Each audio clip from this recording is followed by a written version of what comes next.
जय हिंद दोस्तों, स्वागत है आज के लेक्चर नंबर 21 में। आज हम बात करने वाले हैं कॉन्स्टिट्यूशनल एंड रेगुलेटरी बॉडीज़ के ऊपर।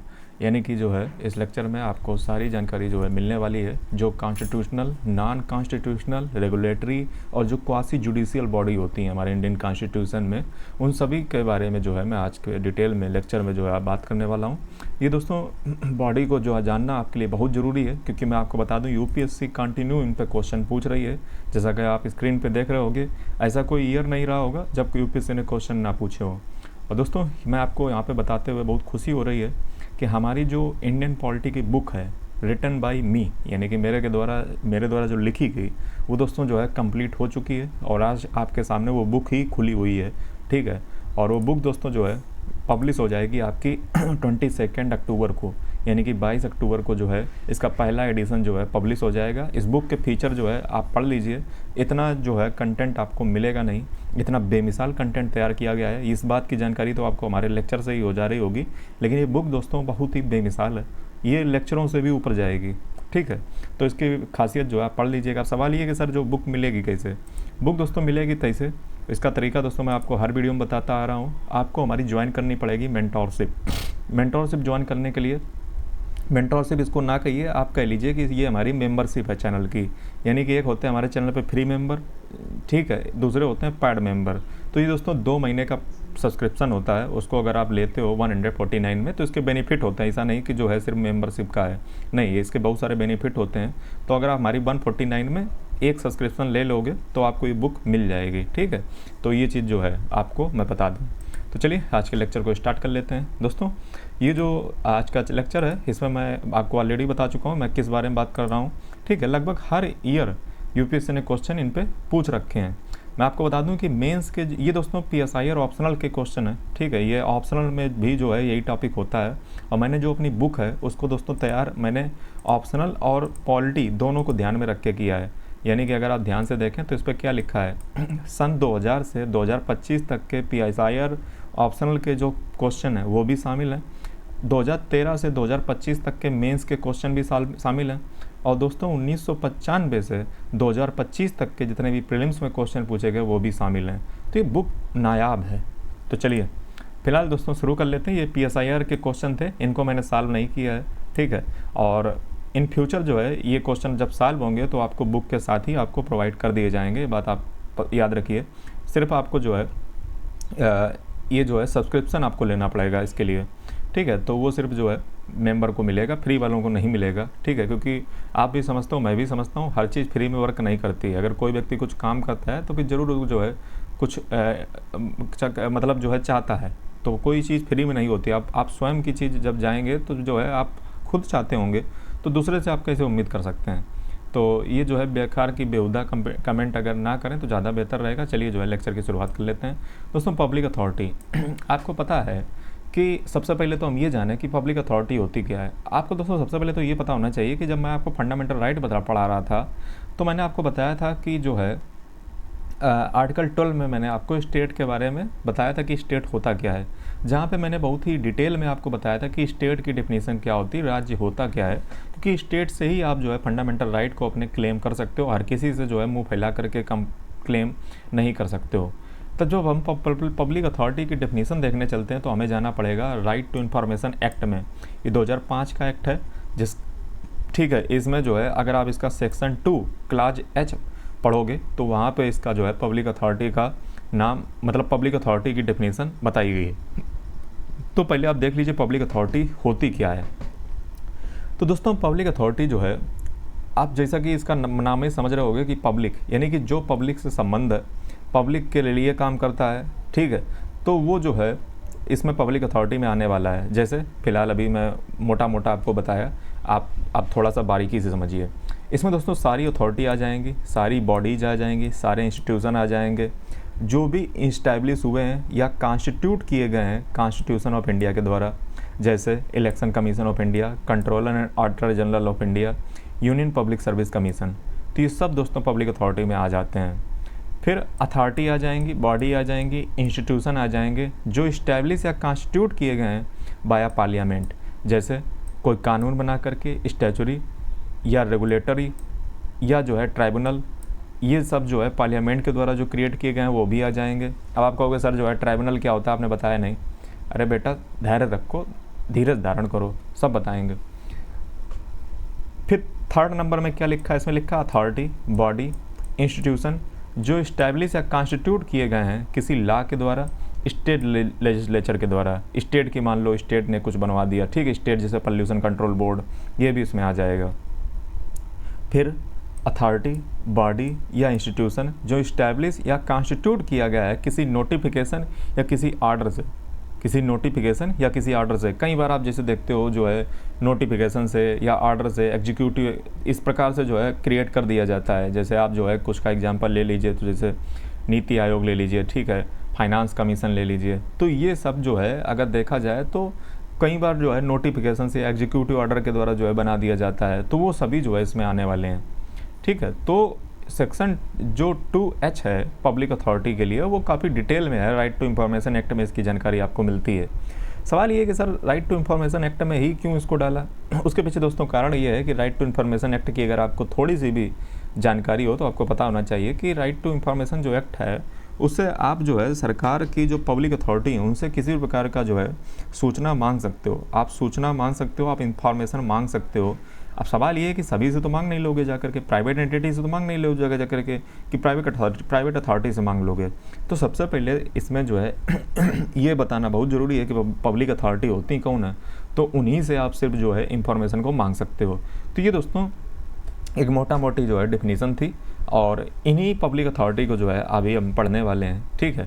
तो इसके बारे में जो डिटेल में बातें हैं, ठीक है, वो आपको हमारी जो है जो ये बुक है उसमें मिल जाएंगी। इनके बारे में बहुत डिटेलिंग मैंने कर रखी है, ठीक है। जैसे ये सारी चीज़ें जो है, ये जो केसेस हैं, केसेस में क्या जजमेंट दिए गए, क्या नहीं दिए गए, ये सारी चीज़ें मैंने बुक में डाल रखी हैं। इस बुक को परचेज करने का ऑलरेडी बता दिया हूँ। तो इन सारी चीज़ों पर ध्यान ना देते हुए अब हम आगे बढ़ते हैं, ठीक है। और ये सब बुक की चीज़ें हैं, ठीक है, इनको चाहो तो आप और ज्ञान के लिए पढ़ सकते हो, ठीक है। ये सारी चीज़ें मैंने पढ़ रखी हैं। अब दोस्तों सबसे पहले आ जाते हैं ट्राइब्यूनल सिस्टम के ऊपर। ट्राइब्यूनल सिस्टम दोस्तों जो है ये इंडिया में एक अल्टरनेटिव एडजुडिकेटरी मैकेनिज्म है, जो दोस्तों डिज़ाइन किया गया है स्पेशलाइज और एक्सपीडिशन, मतलब जिससे आपका जो मामला है वो जल्दी से जो है और स्पेशल तरीके से सॉल्व हो जाए। कोई भी डिस्प्यूट, अगर कोई मामला, लड़ाई झगड़ा मान लो कुछ भी है एडमिनिस्ट्रेटिव, तो वो जो है सॉल्व हो जाए। वो मामला एडमिनिस्ट्रेटिव वो भी हो सकता है, वो सर्विसेज का भी हो सकता है, या किसी टेक्निकल डोमेन का हो सकता है। ट्राइब्यूनल इसलिए बनाए गए हैं ताकि फास्ट डिसीजन आपका होता है, ठीक है, और वो उसी मामले में स्पेशल भी होते हैं। तो इसलिए ट्राइब्यूनल जो है वो क्वासी जुडिशियल बॉडी हैं, ठीक है, ताकि वो जो बर्डन है ऑर्डिनरी जो कोर्ट होती हैं उनका जो है थोड़ा सा कम किया जा सके। तो ये केस लोड को कम कर देती हैं, स्पेशल काम करती हैं, और सिक्योर जो है फास्ट रिजोल्यूशन किसी भी मैटर का करती हैं। तो कॉन्स्टिट्यूशन ने जो है, मैं आपको बता दूं कि 42nd अमेंडमेंट एक्ट के द्वारा स्टैचुरी और कॉन्स्टिट्यूशनल फाउंडेशन जो है ट्राइब्यूनल के लिए तैयार किया गया था, ठीक है, जिसका जो है आपको जानकारी आर्टिकल 323A 323B में मिलेगा, ठीक है। तो पार्लियामेंट जो है किसी भी लॉ को बना करके इसका जो है डिस्प्यूट और कंप्लेन के लिए जो है कंडीशन जो है सारी को तैयार करके जो है इनके लिए जो है कर सकती है। यानी कि ये आर्टिकल 323A दोस्तों जो है अथराइज करता है parliament to provide by law, यानी कि लॉ से बनेगा, for adjudication of the disputes and complaints related to the recruitment and conditions of the service of persons appointed to public services and post in connection with the affairs of the union or of any state। यानी कि ये जो है सिर्फ parliament के पास ताकत है कि वो जो है किसी भी कुछ पर्सन को जो है वो बैठा करके जो है, मतलब ट्राइब्यूनल का जो ढांचा था वो यहीं से तैयार हो रहा था कि कुछ पर्सन को जो है वो यूनियन जो है पार्लियामेंट लॉ के द्वारा जो है किसी जगह पे बैठा देगी, वो जो है स्पेशल केसेस को देखेंगे और उनका निपटारा करेंगे। आर्टिकल 23B एम्पावर करता है पार्लियामेंट और स्टेट लेजिस्लेचर को कि किसी लॉ के द्वारा वो जो है डिस्प्यूट या कंप्लेन से संबंधित जो है जो स्पेसिफाइड सब्जेक्ट है, जैसे टैक्सेशन हो सकता है, इंडस्ट्रियल डिस्प्यूट हो सकते हैं, या लैंड एंड टेनेंसी हो सकते हैं, या रेंट या सर्विस मैटर, इनसे रिलेटेड कोई जो है लेजिस्लेटिव जो है कॉम्पिटेंस स्थापित करे, और जो है ये जो है लॉ के द्वारा ऐसे मैटर को जो है ये पार्लियामेंट के और स्टेट लेजिस्लेचर को जो है एम्पावर करते हैं। तो फिर जो है बनना तय था, यानी कि जो है ट्राइब्यूनल जो है इन फ्यूचर जो है आने वाले थे। तो ढांचा वहीं से तैयार हो गया था, बस स्पेशली कहा नहीं था कि जो है ट्राइब्यूनल आ जाएंगे, लेकिन ढांचा यहीं से तैयार हो गया था। तो ट्राइब्यूनल जो है वो मुख्यतः उसमें दोस्तों जो है जुडिशियल के मेंबर होते हैं और टेक्निकल या एक्सपर्ट मेंबर होते हैं जो उस विषय में जो है काफ़ी जानकारी रखते हैं, ठीक है। तो ये चीज़ आपको पता होनी चाहिए। हालांकि जुडिशियल रिव्यू हो सकता है, ऐसा बात नहीं है कि जो है जुडिशियल रिव्यू नहीं हो सकता है। जैसे इनकम टैक्स से रिलेटेड जो ट्राइब्यूनल थे उनका भी हो चुका है, ठीक है। एडमिनिस्ट्रेशन से रिलेटेड थे उनका भी हो चुका है, ठीक है। तो कई सारे जो है ये रिव्यू जो है वो हो सकते हैं। तो ट्राइब्यूनल से होता क्या है अल्टीमेटली, देखिए ये सारी बातें मैं जो बुक में लिखी हैं उनको नहीं पढ़ूंगा। कारण सीधा सा ये है कि यहाँ पे मैं आपको यूपीएससी रिलेवेंट चीज़ें पढ़ा रहा हूँ जो आपके लिए जानना ज़रूरी है। अगर आपको ये सारी चीज़ें डिटेल में पढ़नी है तो आप हमारी बुक जो है वो सब्सक्रिप्शन परचेज करके हमारे मेंबर बन जाइए, आपको बुक मिल जाएगी, आप वहाँ से पढ़ सकते हो। मेरा मकसद यहाँ पे एग्ज़ाम को ध्यान में रख के है, बाकी सारी चीज़ें पढ़ेंगे तो लेक्चर कम से कम 4-5 घंटे बन जाएगा, उतना हमारे पास टाइम है ही नहीं। तो सिग्निफिकेंस ऑफ ट्राइब्यूनल की समझे कि स्पेशलाइज एक्सपर्टीज होती है और फास्ट डिस्पोजल होता है, जुडिशियल बर्डन कम होता है, एक्सेसिबिलिटी सबको मिल पाती है और सेक्टोरल फोकस हो सकता है। जैसे मान लो नेशनल ग्रीन ट्राइब्यूनल तो वो सिर्फ जो है पर्यावरण से रिलेटेड, एनवायरनमेंट से रिलेटेड देखेगा, ठीक है। तो अलग अलग ट्राइब्यूनल जो है अलग अलग बनाए जाते हैं, ठीक है। इसके चैलेंज दोस्तों ये रहते हैं कि इंडिपेंडेंस थोड़ी सी जो है इससे मतलब खतरे में बनी रहती है कि ऐसा ना हो कि कोई व्यक्ति आए वो मतलब जो है किसी फेवर करने लगे कुछ। और साथ ही में ये भी है कि पेंडेंसी और वैकेंसी भी हमारे देश में बनी रहती हैं तो उसकी पूर्ति नहीं हो पाती है। रीअपॉइंटमेंट और टेन्योर को लेकर के अक्सर जो है मतलब जो है धमकी दी जाती है। मतलब जैसे मान लो जो डर बना रहता है ना कि पता चला तुम अगर किसी के फेवर में नहीं कर रहे तो आपको हटा देता है, ठीक है। यूनिफॉर्म कोई प्रोसीजर नहीं है, ओवरलैप करता है जुरिडिक्शन के साथ, ठीक है। कोर्ट के साथ जो जुरिडिक्शन होगा उनका भी ओवरलैप करेगा। क्वालिटी जो है टेक्निकल मेंबर की वो भी जो है ट्रेनिंग रेनिंग वगैरह जो है उतनी अगर नहीं है तो फिर जो है वो भी जो है सवाल के घेरे में आ जाती है, ठीक है। ठीक, अब आगे बढ़ते हैं। जैसे L Chandra Kumar versus union of India का केस था, इसमें कहा था कि जुडिशियल रिव्यू हाई कोर्ट के द्वारा जो है उसको आउटस्टेड नहीं किया जा सकता है, ठीक है। और ये बात याद रखिएगा, मतलब ट्राइब्यूनल जो है वो ऐसा ना सोचें कि वो बड़े तानाशाह टाइप के, ठीक है, उनका भी जुडिशियल रिव्यू हो सकता है।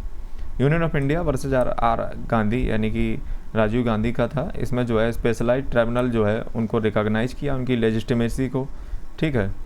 ये भैया यार आर गांधी जो है राजीव गांधी नहीं होंगे, ये कोई और आर गांधी हैं, ठीक है। 2010 में कहाँ से आर गांधी आ जाएंगे, ठीक है। तो ये जो है चीज़ें हो गई। अब दोस्तों आ जाते हैं सेंट्रल एडमिनिस्ट्रेटिव ट्राइब्यूनल के ऊपर। तो दोस्तों सेंट्रल एडमिनिस्ट्रेटिव ट्राइब्यूनल जो है ये एडमिनिस्ट्रेटिव ट्राइब्यूनल एक्ट 1985 से बना है। अब देखिए ये जो ट्राइब्यूनल होते हैं ना ये एक्ट ही बनते हैं, जैसा कि मैंने आपको बताया था। To provide a special forum for education of service disputes of person employed in by the union and certain other organisation, यानी कि यूनियन या कोई अदर ऑर्गेनाइजेशन में जो इन्वॉल्व सर्विस से रिलेटेड जो डिस्प्यूट होते हैं उनको जो है कैट देखता है, यानी कि बिल्ली देखती है, नहीं सेंट्रल एडमिनिस्ट्रेटिव ट्राइब्यूनल देखता है, ठीक है। और ये स्पीडी वही सारी बातें हैं, फिर वही बातें आ जाएंगी, ठीक है। तो ये जो है इस्टेब्लिशमेंट इनका जो है पहले हुआ था इनकम टैक्स अपीलिएट ट्राइब्यूनल के तौर पे, ठीक है। ये सबसे पहले जो है परमानेंट एडमिनिस्ट्रेटिव ट्राइब्यूनल था, ठीक है, सबसे शुरुआती। उसके बाद जो है लॉ कमीशन ने रिकमेंड किया कि जो है ट्राइब्यूनल को जो है सर्विस मैटर भी जो है दिए जाएँ और जुडिशियल बैकलॉग को कम किया जाए। उसके बाद एडमिनिस्ट्रेटिव रिफॉर्म किए गए और उसके बाद जो है स्पेशलाइज्ड ट्राइब्यूनल जो है गवर्नमेंट एम्प्लॉय के लिए बना दिया गया कैट। और constitution inserted article 323A enabling parliament to create administrative tribunal. वही बात आ गई, आर्टिकल 323A जो है वो अमेंडमेंट किया गया 42nd के द्वारा, ठीक है, अमेंडमेंट के द्वारा, तो एडमिनिस्ट्रेटिव ट्राइब्यूनल ये बन गया, ठीक है। तो एडमिनिस्ट्रेटिव ट्राइब्यूनल एक्ट उसके लिए आया 1985 में। इससे सेंट्रल एडमिनिस्ट्रेटिव ट्राइब्यूनल जो है फॉर्मली कॉन्स्टिट्यूट हो गया और 1 जुलाई 1985 से आ भी गया ऑपरेशन में। तो ऑब्जेक्टिव क्या है इसका, ऑब्जेक्टिव वही है सारा ऑब्जेक्टिव, ठीक है। और इसमें दोस्तों एक चेयरपर्सन होते हैं, ठीक है, और वाइस चेयरपर्सन होते हैं, मेंबर होते हैं। अपॉइंटमेंट जो है प्रेसिडेंट के द्वारा होता है, सिलेक्ट एक कमेटी करती है। और बेंच और स्ट्रेंथ जो है इसकी अगर हम बात करें तो जो है ट्राइब्यूनल की एक प्रिंसिपल बेंच होती है और मल्टीपल रीजनल बेंचें होती हैं, ठीक है, और सर्किट बेंचेस होती हैं। जुरिडिक्शन की अगर हम बात करें तो ये सेंट्रल गवर्नमेंट के जो एम्प्लॉई और पर्सनस हैं, ठीक है, किसी भी ऑर्गेनाइजेशन अंडर ऑर्गेनाइजेशन जो एडमिनिस्ट्रेटिव ट्राइब्यूनल एक्ट में दी गई हैं, ठीक है, जैसे सेंट्रल सिविल सर्विसेज और certain public service sector undertakings और ऑटोनोमस जो बॉडी हैं, तो वो जो है जो फाइनेंस की जाती हैं सेंट्रल गवर्नमेंट के द्वारा, तो उन सब जो है इसके क्षेत्राधिकार में आती हैं, ठीक है। तो और इसको जो बाहर रखा गया है आर्म्ड फोर्सेस से जो है बाहर रखा गया है, जो सुप्रीम कोर्ट के एम्प्लॉई हैं या सेक्रेटरी स्टाफ जो है पार्लियामेंट का है, ठीक है। तो सिविल कोर्ट की इसके पास पावर है, ठीक है, एविडेंस के लिए, समन के लिए, ठीक है, ये चीज़ें हैं।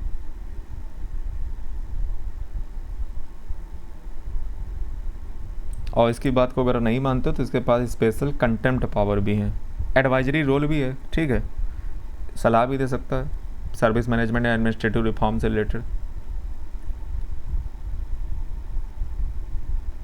चलिए अब अगला दोस्तों जो ट्राइब्यूनल है उसका नाम है national green tribunal, national green tribunal यानी कि NGT।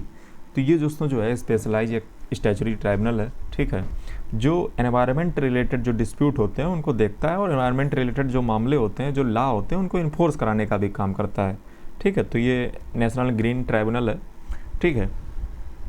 जैसे आर्टिकल 21 जो है ये जो है 1991-92 में जो है लैंडमार्क एक जुडिशियल जो है रिकॉग्निशन किया गया कि राइट टू क्लीन एनवायरनमेंट जो है वो आर्टिकल 21 में आता है। उसके बाद 2003 में लॉ कमीशन ने और अदर एक्सपर्ट बॉडी ने रिकमेंड किया कि एक इन्वायरमेंटल एजुकेटरी मैकेनिज्म होना चाहिए। 2003 से 2010 तक जो है लेजिस्लेटिव और पॉलिसी डेवलपमेंट जो है चला और ग्रीन ट्राइब्यूनल एक्ट 2010 जो है अल्टीमेटली आ गया, ठीक है। तो ये चीज़ है, मतलब एनवायरनमेंट से रिलेटेड ये सारे मैटर जो है देखता है और लॉ को इन्फोर्स कराने की कोशिश करता है। इसमें सारी चीज़ें वही हैं, chairperson, judicial member, expert member, appointment authority और टेन्योर, ये सब जो है आपको बुक में मिल जाएगा, आप वहीं से पढ़िए। और NGT की एक प्रिंसिपल बेंच दोस्तों न्यू दिल्ली में होती है, बाकी इनके जो है और भी ब्रांचेस होते हैं, ठीक।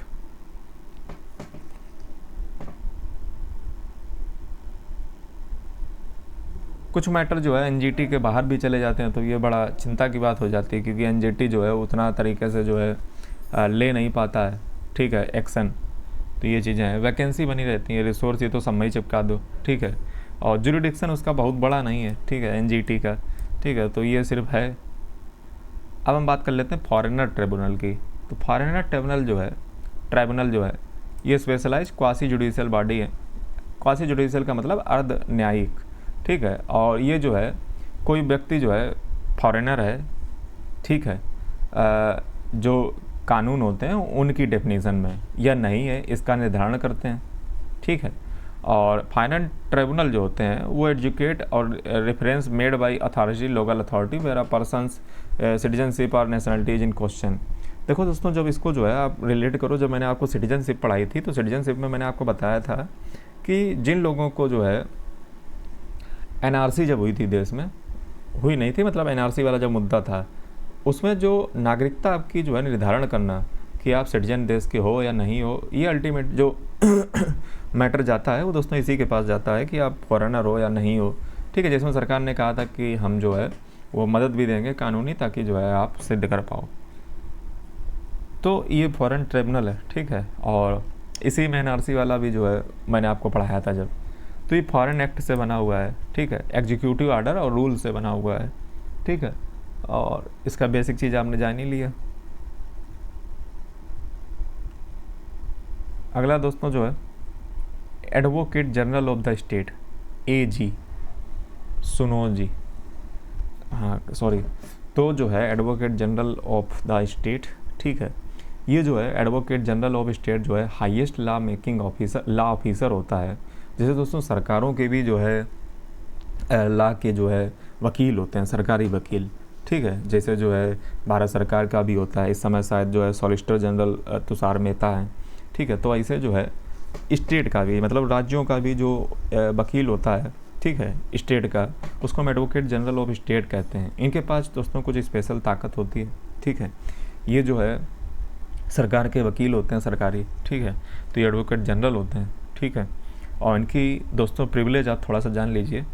ये सरकार को जो है सलाह मशुरा देते हैं कॉन्स्टिट्यूशनल मैटर्स में, ठीक है। जैसे राइट टू ऑडियंस, यानी कि एजी के पास जो है राइट होता है कि वो कोर्ट में जो है ऑडियंस के तौर पे जो है ऑफिशियल मैटर के लिए जो है कभी भी जो है ऑडियंस बनने का उसके पास अधिकार है। वो कभी भी जो है अपनी मतलब उसके पास जो है कोर्ट में ऑडियंस का जो है अधिकार रहता है, ठीक है, स्टेट में, ठीक है, ऑफिशियल मैटर से रिलेटेड। पार्टिसिपेशन वो दोस्तों लेजिस्लेचर में कर सकता है, ठीक है, वो जो है लेजिस्लेचर में इनवाइट होता है, पार्टिसिपेट कर सकता है प्रोसीडिंग में, ठीक है, लेकिन राइट टू वोट जो है नहीं होता है। स्पीक कर सकता है, बोल सकता है, नहीं होता है वोट। लेजिस्लेटिव प्रिविलेज, जब लेजिस्लेटिव प्रोसीडिंग चलती हैं, ठीक है, तो उसमें भी जो है पार्टिसिपेट कर सकता है, उसकी पावर है, प्रिविलेज है, इम्यूनिटी है, ठीक है, और स्टेट लेजिस्लेचर के अदर मेंबर की तरीके से, लेकिन वोट की ताकत नहीं है।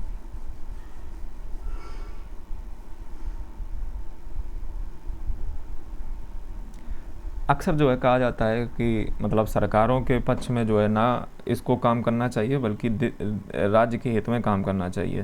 दरअसल कई बार क्या होता है कि जो वकील होते हैं वो सरकार के पक्ष में रहते हैं। ये सरकार का वकील नहीं है, पहले समझ लो। ये मतलब स्टेट का, राज्य का जो है वकील है, ठीक है। जो न्याय करेगा वो जो है मतलब न्याय तो करने की इसके पास ताकत नहीं है, लेकिन ये जो सलाह देगा या मशवरा देगा, जो भी देगा, वो स्टेट के हित में होना चाहिए, किसी पॉलिटिकल दबाव में नहीं होना चाहिए। आप कहोगे सर मतलब क्या है? वकीलों का तो काम ही होता है अपने मुवक्किल यानी कि जो मतलब जो जिसका जो केस है उसका सलाह देना। नहीं, आप अगर ऐसा कहते हैं कि वकील का काम जो है, आप कहोगे सर ऐसा कैसे कह सकते हो? हमने तो पढ़ा हुआ है कि जो है वकील का काम होता है, वकील जो है अपना जो मुवक्किल होता है यानी कि जो प्रोसिक्यूट जो मतलब केस लेकर के आता है उसी के पक्ष में ही उसको जिताना पड़ता है। अगर वो ऐसा नहीं करता तो ये जो है वकील के ऊपर जो है सवाल खड़ा हो जाएगा कि वकील कैसा है। नहीं दोस्तों, ये जो है ये आप वेस्टर्न कॉन्सेप्ट की बात कर रहे हो। जब हम दोस्तों भारत में जो है न्याय दर्शन की बात करते हैं, भारत में न्याय की जब बात करते हैं, तो भारत की फ़िलॉसफी ऐसा नहीं कहती है। भारत की फ़िलॉसफी कहती है कि वकील जो है सत्य का होता है। वकील जो है जो सत्य है उसी का सपोर्ट करेगा, वो किसी पर्सन विशेष का नहीं होता। और ये जो नई मेंटालिटी आपके अंदर भरी गई है, जो हमारे कॉन्स्टिट्यूशन में भी है, वो दरअसल वेस्ट का कॉन्सेप्ट है।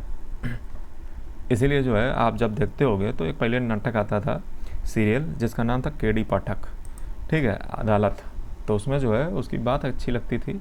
वो कहता था कि मैं सत्य के साथ हूँ, ना मैं उसके साथ हूँ ना इसके साथ हूँ। हालांकि हमारे कोर्ट ऐसा नहीं मानते हैं। अब दोस्तों हम बात कर लेते हैं इलेक्शन कमीशन के ऊपर। इलेक्शन कमीशन पे जो है इसको 25 जनवरी 1950 को बनाया गया था और इसी तारीख को हम नेशनल वोटर्स डे के रूप में मनाते हैं। ये एक परमानेंट कॉन्स्टिट्यूशनल बॉडी है और पूरी दुनिया की सबसे बड़ी डेमोक्रेसी का नेतृत्व इलेक्शन कमीशन के ही पास होता है। एक चीफ इलेक्शन कमीशन होते हैं, दो जो है उनसे निचले इलेक्शन कमीशन होते हैं। और चीफ इलेक्शन कमीशन को हटाने का जो प्रोसीजर होता है वो दोस्तों वही होता है इम्पीचमेंट, ठीक है। और बाकी जो बचे हुए दोनों हैं उनको जो है ऐसे ही हटाया जा सकता है, ठीक है, और उन्हें आसान होता है हटाना। तो पहले दोस्तों अगर मैं बात करूं तो इलेक्शन कमीशन जो है उनके बारे में जो है अभी 2023 का एक्ट बना है जिससे जो है इलेक्शन कमीशन की चूसिंग होती है। हालांकि जो सुप्रीम कोर्ट है उसका तो मानना है कि इलेक्शन कमीशन को चूज़ करने में वो जो है उसमें जो है एक जुडिशरी का सुप्रीम कोर्ट के वकील, एक सुप्रीम कोर्ट के जज हो जाएं, एक लीडर ऑफ अपोजिशन हो जाएं, एक प्राइम मिनिस्टर हो जाएं। तो उनके जजमेंट को बदल करके 2023 में जो है एक नया एक्ट आया जिससे जो है वो ना तो जुडिशरी के पास उतना हक है ना लीडर ऑफ अपोजिशन के पास है। तो जो है ये बड़ा चिंता की बात है कि इलेक्शन कमीशन जैसी जो बॉडी है वो पूरी तरीके से सत्ता पक्ष ही चुनता है, ठीक है। तो बैलेंसिंग नहीं है, जबकि ये इसमें जो है बैलेंसिंग होनी चाहिए, ठीक है। तो इनके काम दोस्तों यही होते हैं, इलेक्टोरल रोल को तैयार करना, पॉलिटिकल पार्टी को जो है रिकॉग्नाइज देना और उन पर कोई कार्रवाई अगर करनी हो तो वो करना, मॉडल कोड ऑफ कंडक्ट को इलेक्शन के समय इम्प्लीमेंट कराना, कैंपेन को जो है वो देखना और जो है वोटर को एजुकेट करना अपने अधिकारों के बारे में, ठीक है। तो ये सारी चीज़ें हैं। तो ऑटोनॉमी इसके पास उतनी नहीं है, ठीक है। जैसे जो है ये प्रेसिडेंट को सिर्फ सलाह देता है और फिर सलाह पे प्रेसिडेंट काम करता है।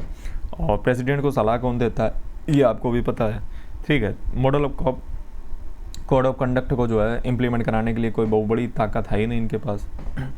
और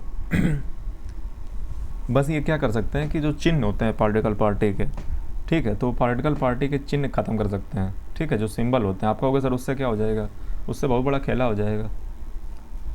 removal and security of tenure तो दोस्तों इनको जो है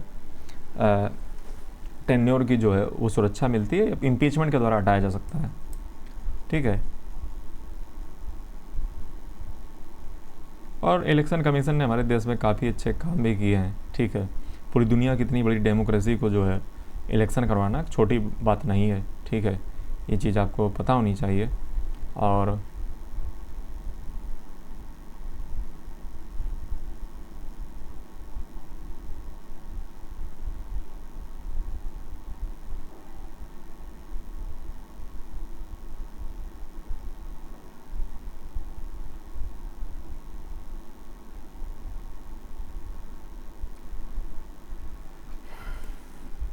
अब हम बात कर लेते हैं यूपीएससी और स्टेट पीएससी के बारे में। आपको दोस्तों याद होना चाहिए, जब मैं आपको मॉन्टेग्यू चेम्सफोर्ड पढ़ाया था 1919 का, जब मेकिंग ऑफ इंडियन कॉन्स्टिट्यूशन पढ़ा रहा था, तो मैंने आपको बताया था कि 1924 में ली कमीशन बनी हुई थी, और जो आरबीआई के लिए बनी थी वो हिल्टन यंग कमीशन बनी हुई थी। तो ली आयोग की सिफारिश पे जो है एक उस समय 1924-1926 तरफ 1926 से 24 तरफ जो है यूपीएससी नाम की जो संस्था है, हालांकि यूपीएससी तो अभी आया है, ठीक है, ये बाद में रीनेम हुआ यूनियन, ठीक है। पहले तो अलग नाम से चलता होगा, ठीक है, जब 24 या 26 में आया था। फिर उसके बाद जो है जॉइंट वगैरह आने लगे, ठीक है। तो आपको पता है कि हमारे देश में सबसे बड़ा जो एग्ज़ाम होता है, ठीक है, उसका नाम यूपीएससी है, और जिसके लिए आप शायद देख भी रहे होगे video, union public service commission, ठीक है। तो ये जो यूपीएससी है, जिसको संघ लोक सेवा आयोग कहते हैं, तो ये तो हो गई देश की, ठीक है। तो जितनी भी जैसे आईएएस वगैरह, आईपीएस वगैरह, ये जो आईआरएस वगैरह जो सर्विसेज होती हैं, ऑल इंडिया सर्विसेज होती हैं, उसकी भर्ती जो है वो रिक्रूटमेंट का काम यूनियन पब्लिक सर्विस कमीशन का है। वो रिक्रूटमेंट एजेंसी है, ठीक है, भर्ती करती है। और जो राज्य के लेवल पे भी जो है, जो इसी तरीके से बनी हुई है भर्ती करने का काम, वो स्टेट पीएससी का होता है, स्टेट पब्लिक सर्विस कमीशन। कहीं कहीं पे स्टेट पब्लिक सर्विस कमीशन 2-3 को मिला करके एक joint state public service commission बना दी जाती है, ठीक है। तो ये जो है ऑल इंडिया सर्विसेज, जो सेंट्रल सर्विसेज होती हैं, उनकी भर्ती करती है यूपीएससी, ठीक है। और स्टेट पीएससी वो स्टेट का देखती हैं, और जॉइंट वाली जो है 2-3 स्टेट का देखेंगी, ठीक है। तो इनका काम है एग्ज़ाम को कंडक्ट कराना, रिक्रूटमेंट कराना, एडवाइस करना किसी रिक्रूटमेंट, प्रमोशन या ट्रांसफ़र या डिसिप्लिनरी मैटर में, असिस्ट करना, ठीक है, रिक्रूटमेंट स्कीम को लेकर के, फ्रेम करना रेगुलेशन, ठीक है, प्रिपेयर करना, प्रेजेंट करना एनुअल रिपोर्ट, ठीक है। एनुअल रिपोर्ट भी जो है यूपीएससी की वो प्रेसिडेंट के समक्ष जाती है। तो ये जो है मैंने आपको तब पढ़ाया था जब मैं आपको यूनियन एग्जीक्यूटिव पढ़ा रहा था, ठीक है। तो रिपोर्ट जो है इसकी तैयार करना, वो सब इसी का काम होता है।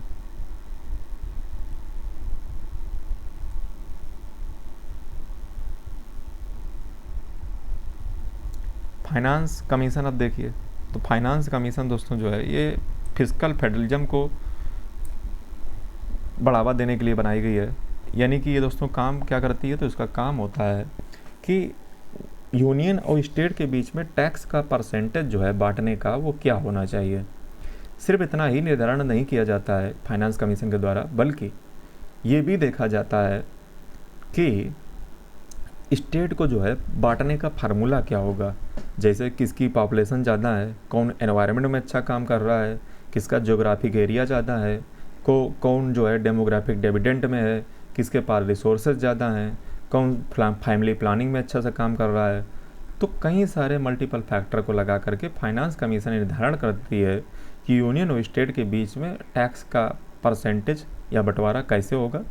फाइनेंस कमीशन ये भी देखती है कि स्टेट के बीच में जो है कैसे जो है बंटवारा होगा, ठीक।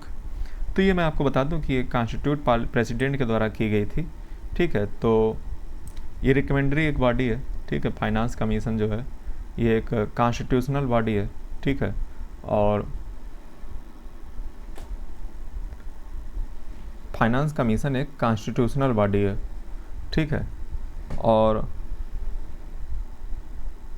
मैं शुरू में शायद कुछ बोल गया था गलत, हाँ, मैंने कुछ बोल दिया था, तो इस समय जो बोल रहा हूँ वो सही है, ठीक है। तो फाइनेंस कमीशन एक जो है रिकमेंडरी बॉडी है, ठीक है। और ये जो है अगला अगर हम बात करें तो कमीशन जो है वो परमानेंट नहीं है, फाइनेंस कमीशन परमानेंट नहीं है। आगे बढ़ते हैं। आगे अगर देखा जाए तो फाइनेंस कमीशन के बारे में बताई थी, आर्टिकल 280 में जो है इसका जिक्र मिलता है। और मैंने शायद नीति आयोग में भी आपको कुछ बोल दिया था, तो हालांकि मैंने कुछ नाम नहीं लिया था, ठीक है। तो नीति आयोग जो है वो नॉन कॉन्स्टिट्यूशनल और नॉन स्टैच्यूटरी बॉडी है, ठीक है। नीति आयोग नॉन कॉन्स्टिट्यूशनल और नॉन स्टैच्यूटरी बॉडी है। शायद मुझे फाइनेंस कमीशन पे बोलना था प्लानिंग कमीशन, ठीक है, प्लानिंग बोलना था और मैं बोल गया था कुछ और, मैंने बोल दिया था फाइनेंस कमीशन, तो मुझे उस समय प्लानिंग बोलना चाहिए था, ठीक है। ये चीज़ है, तो इसके लिए जो है, हालांकि आपने इतना ध्यान नहीं दिया होगा, लेकिन फिर भी जो है मैं बहुत ध्यान देता हूँ छोटी छोटी चीज़ पे, ठीक है। और जो प्लानिंग कमीशन था वो था नॉन कॉन्स्टिट्यूशनल और नॉन स्टैच्यूटरी एग्जीक्यूटिव बॉडी। जो प्लानिंग कमीशन था वो क्या था, वो non constitutional non statutory executive body. और जो नीति आयोग है, नीति आयोग का अगर हम बात करें तो वो non constitutional non statutory policy think tank है एक प्रकार का। तो ये थोड़ा सा जो है आप सुधार कर लीजिएगा याद से, ठीक है। तो आर्टिकल 280 में तो फिर बातें ख़त्म इसकी, फ्लो में निकल जाता है बोलते टाइम। तो इनकी मैंने काम आपको बता ही दिए हैं, बाकी डिटेलिंग जाननी हो तो आप हमारी जो है बुक परचेज कर सकते हो। और आगे बढ़ते हैं, तो अगली दोस्तों है national commission for schedule caste. National commission for schedule caste, राष्ट्रीय आयोग अनुसूचित जाति, ठीक है।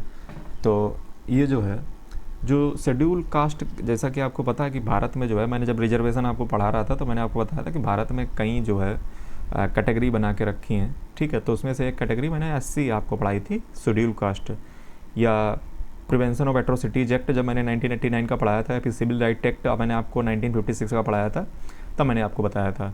तो भारत में क्या है ना, SC जो कैटेगरी है वो थोड़ी सी दयनीय उसकी दशा है, और उसको जो है उतना अधिकार नहीं मिल पाया है, काफ़ी उसका शोषण हुआ है, एक्सप्लॉयटेशन हुआ है हिस्ट्री में। तो दोस्तों शेड्यूल कास्ट के उत्थान के लिए, उनके अच्छे के लिए एक शेड्यूल कमीशन एक नेशनल कमीशन बनाई जाती है, ताकि वो इनके लिए जो मेजर्स हैं उनको लेने का काम करे, उनको जो है रिकमेंड करे प्रेसिडेंट को, फिर वो जो है उस पर कुछ लेंगे एक्शन। तो आर्टिकल 341 में जो है ये डिफाइन किया गया है, ठीक है।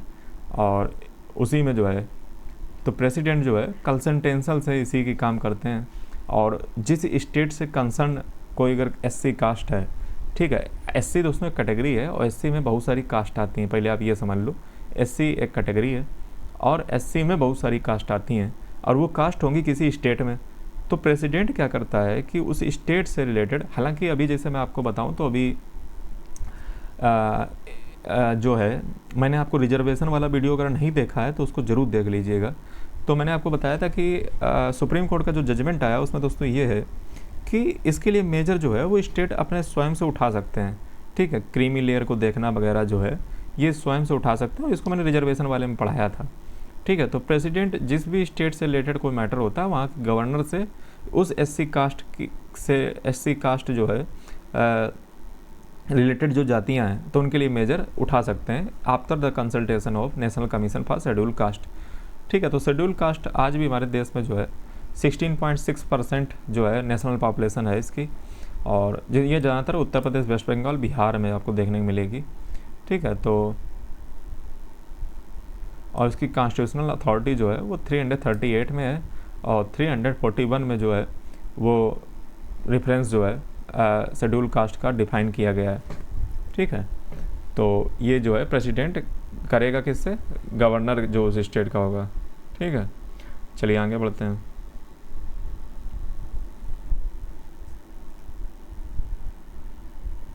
तो प्रेसिडेंट के पास ताकत होती है, वो किसी को स्पेसिफाई कर सकता है शेड्यूल कास्ट वगैरह, प्रेसिडेंट के पास ताकत है। तो इसके काफ़ी मैटर होते हैं, ठीक है। ये सारी मतलब जो है उसी से रिलेटेड है, और भी डिटेलिंग में जानना हो तो फिर बुक जो है परचेज कर सकते हो, वो वहाँ से पढ़ सकते हो। अब हम बात कर लेते हैं national commission for backward caste classes, ठीक है। तो ये जो है बैकवर्ड क्लास के लिए, ठीक है, यानी कि OBC, ठीक है। तो जैसे ओबीसी एक प्रकार की दोस्तों जो है कॉन्स्टिट्यूशनल, ये जो है अगर हम बात करें तो ये जो है सोशली और एजुकेशनली बैकवर्ड क्लास होती है, यानी कि सामाजिक रूप से और जो है शिक्षा के रूप से जो है बैकवर्ड होती है। ठीक है, जो ओबीसी में जो कैटेगरी में आते हैं, जैसे मैं भी जो है उसी में आता हूँ। तो इनकी अगर हम बात करें तो ये इनका काम है, जो नेशनल कमीशन बैकवर्ड क्लास के लिए बनी है, तो ये जो है ओबीसी से रिलेटेड मैटर जो है देखती है। ठीक है, और उनके लिए जो है पॉलिसी बनाने के लिए, जैसे social, economic, educational, cultural advancement के लिए कोई पॉलिसी बनाई जाए, और इसके लिए कॉन्स्टिट्यूशनल स्टेटस आपको 338B में है। ठीक है, और इसका हेडक्वार्टर नई दिल्ली में है।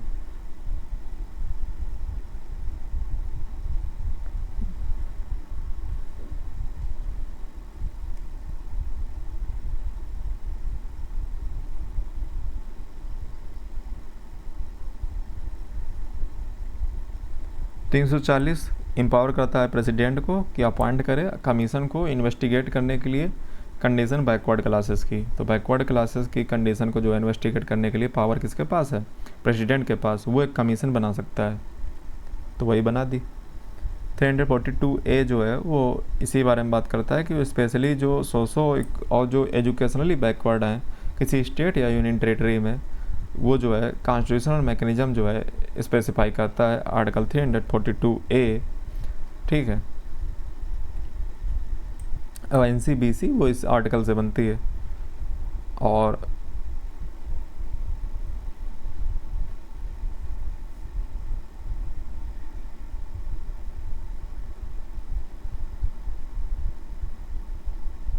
स्टेट चाहे तो अपनी लिस्ट जो है स्वयं से मेंटेन कर सकते हैं। ठीक है, ये 105th अमेंडमेंट जो है वो रिस्टोर कर दिया है। ठीक है, 105th अमेंडमेंट 2021 का, ये स्टेट के पास जो है अपनी ताकत है कि वो प्रिपेयर करें और मेंटेन करें अपनी स्टेट इकोनॉमिकली एंड इकोनॉमिकली, या जो मतलब SEBC को जो है मेंटेन वो स्वयं से करें। ठीक है, तो ये चीज़ आपको पता होनी चाहिए।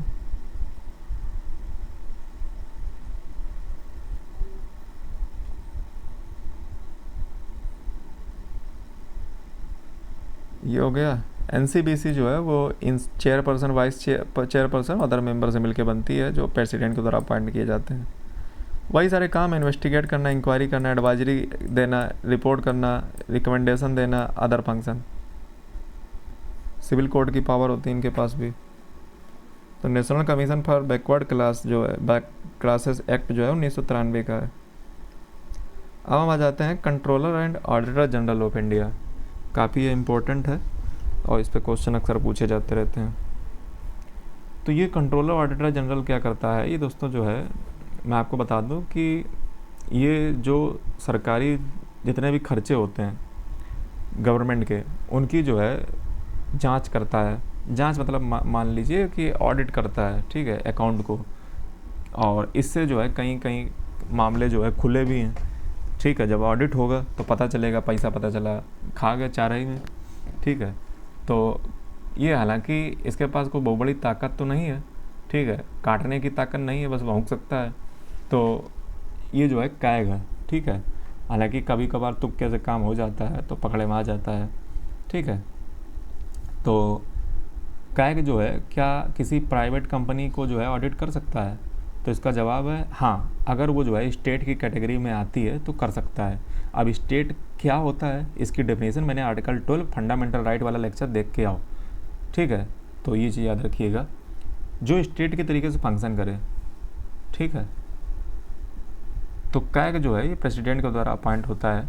ठीक है, ये चीज़ें आपको पता होनी चाहिए। कैग जो है अकाउंट को ऑडिट करता है, जितने भी जो है एक्सपेंडिचर वगैरह जो है होते हैं वो सभी के।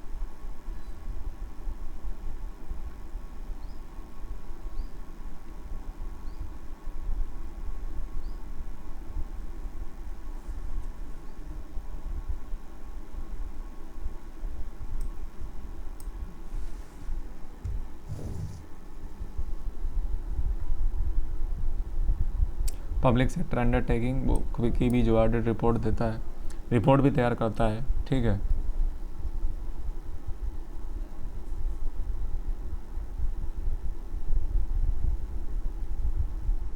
जैसे 2G स्कैम जो है इसी के द्वारा पकड़ा गया था, मतलब इसी की रिपोर्ट से खुलासा हुआ। ठीक है, तो रिपोर्ट भी सबमिट की जाती है। जब रिपोर्ट पब्लिक में आती है तो फिर लोग बुद्धि लगाते हैं उसमें, फिर वो पकड़े में आता है मामला कभी। अगला दोस्तों है इंटर स्टेट काउंसिल। तो इंटर स्टेट काउंसिल एक कॉन्स्टिट्यूशनल मैकेनिज्म है सेंटर स्टेट या इंटर स्टेट, मतलब सेंटर और स्टेट के बीच में या स्टेट के बीच में जो मैटर होते हैं उनको सॉल्व करने का तरीका।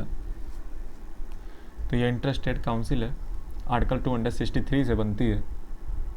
ठीक है, तो ये स्टेट के बीच का या सेंटर स्टेट के बीच मैटर जो होते हैं उनको सॉल्व किया जाता है। चेयर इसको प्राइम मिनिस्टर के द्वारा किया जाता है, उसमें चीफ मिनिस्टर होते हैं सभी स्टेट के। ठीक है, यूनियन के भी होंगे, यूनियन टेरिटरी के।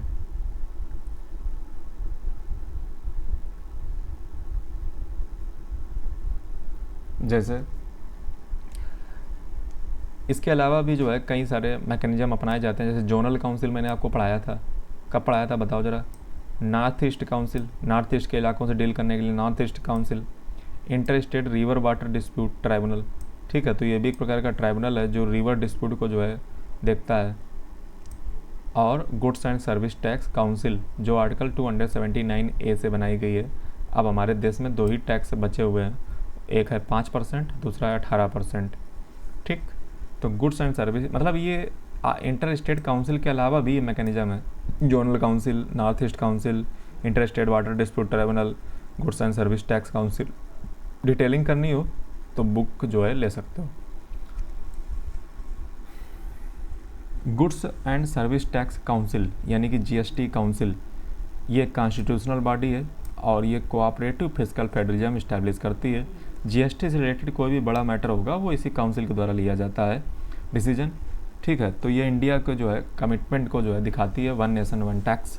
और ये कोऑपरेशन भी इसमें चाहिए होता है हर स्टेट का, वो भी तैयार हो जाए मानने को। जैसे जब GST भी कम की गई 5% 18%, तो इसमें सभी लोगों की जो है राय ली जाती है, क्योंकि इसको चेयर प्राइम मिनिस्टर करते हैं, अदर मेंबर चीफ मिनिस्टर होते हैं।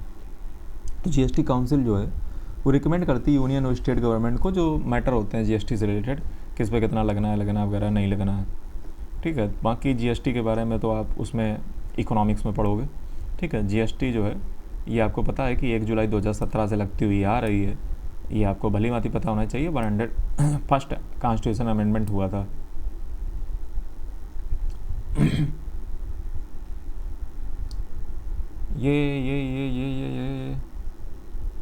ये क्या चक्कर है? हाँ, तो मैंने आपको क्या बताया कि जो है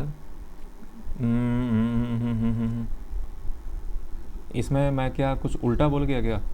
मैंने आपको बताया कि जो इंटर स्टेट जो काउंसिल है उसको चेयर किया जाता है प्राइम मिनिस्टर के द्वारा, और जो GST काउंसिल है इसको चेयर किया जाता है यूनियन फाइनेंस मिनिस्टर के द्वारा। वो दरअसल एक ही जैसे आर्टिकल थे ऊपर, ये मैं थोड़ा सा अगर गलती से बोल गया हूँ तो माफ़ कीजिएगा।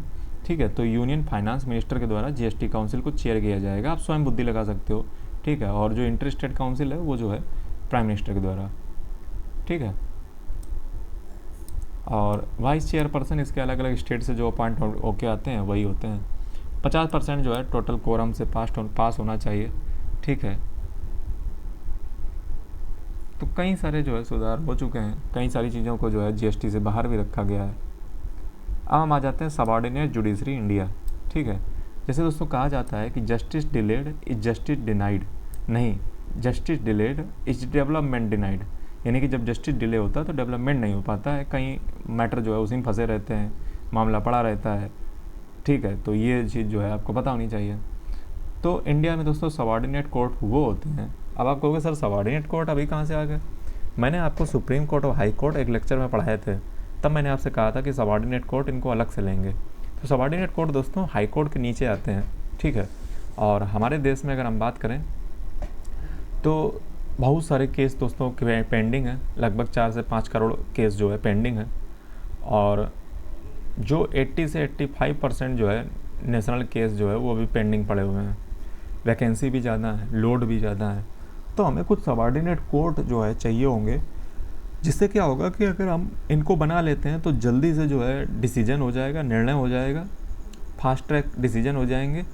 प्लस जो हमारे देश में अक्सर लोगों का पैसा तारीख पे तारीख मिलती रहती है, इंसाफ नहीं मिलता, वो बंद हो जाएगा।